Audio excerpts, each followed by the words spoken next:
Ильнар, поздравляю тебя, ты стал студентом, ну а теперь беги на занятия. А не подскажете, где 35-я аудитория находится? Да там легко, сам разберешься. Ладно.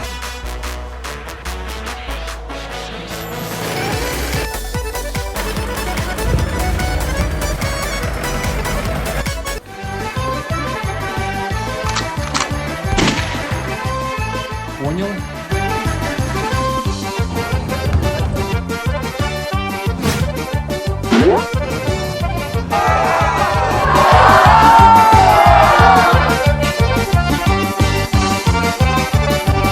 Пацаны, 35-я аудитория где находится? Не знаю, не клав.